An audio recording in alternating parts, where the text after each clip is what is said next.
Senior, ada Pak Amirul, Pak Safei.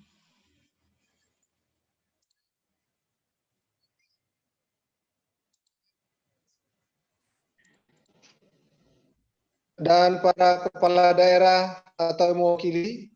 Assalamualaikum warahmatullahi wabarakatuh.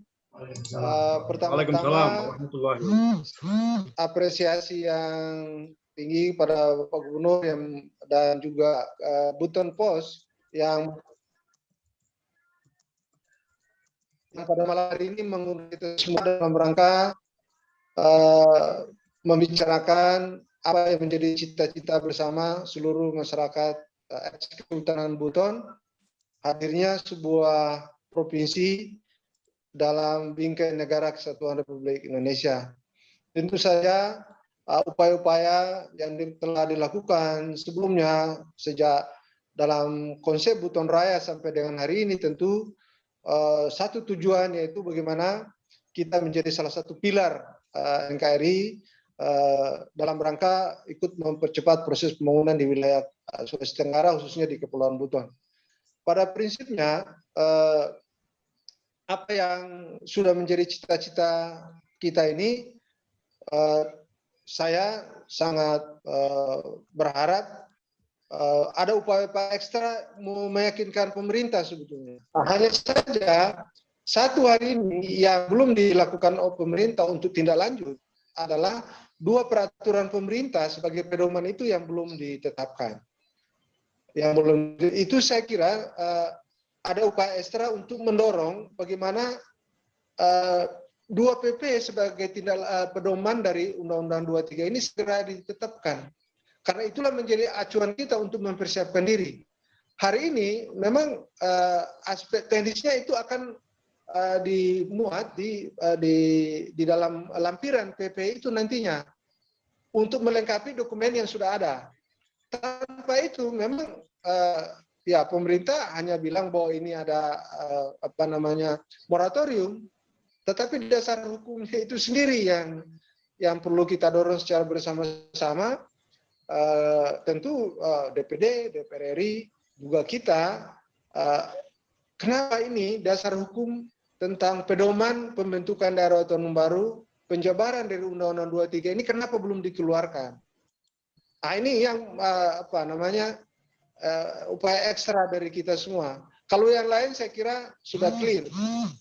Secara politis, daerah induk, gubernur dan DPR mewakili rakyat Sulawesi Tenggara sudah melepas calon daerah otonom baru yang namanya Provinsi Kepulauan Buton ini. Kemudian wilayah cakupan yang 6 daerah pun sudah sepakat semua, tidak ada lagi polemik soal nama daerah, soal ibu kota, soal kewajiban, semua sudah clear.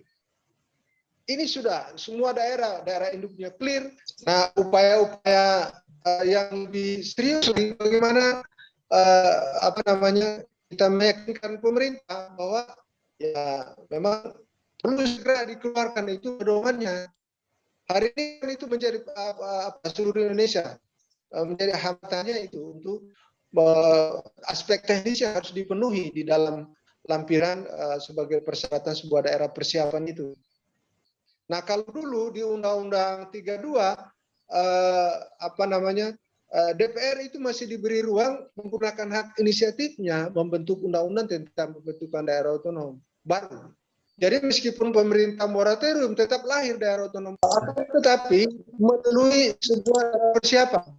Hak DPR undang-undang itu tercantum di undang-undang ini. Nah, saya kira itu dari saya, singkat saja. Mudah-mudahan melalui Bapak Gubernur, kita semua berupaya secara bersama-sama, selain melengkapi apa yang di aspek teknis nanti, menyiapkan diri. Kalau ada bocoran tentang draftnya itu bagus juga, draft RPP tentang tata cara dan pedoman pembentukan daerah otonom baru itu. Sehingga jauh-jauh hari kita sudah menyiapkan dokumen teknisnya sebagai lampiran. Itu akan kan ada kriteria, nilai-nilai, ada indikatornya. Saya kira itu dari saya sih saja. Mudah-mudahan pertemuan kita malam ini menambah semangat momentum tetap terpelihara, semangat tetap terpelihara, sehingga upaya pembentukan Provinsi Kepulauan Buton ke depan bisa benar-benar hadir di Jazirah eks Kesultanan Buton untuk mendukung Negara Kesatuan Republik Indonesia. Terima kasih Pak Senior, Pak Gubernur. Assalamualaikum warahmatullahi wabarakatuh. Waalaikumsalam warahmatullahi wabarakatuh.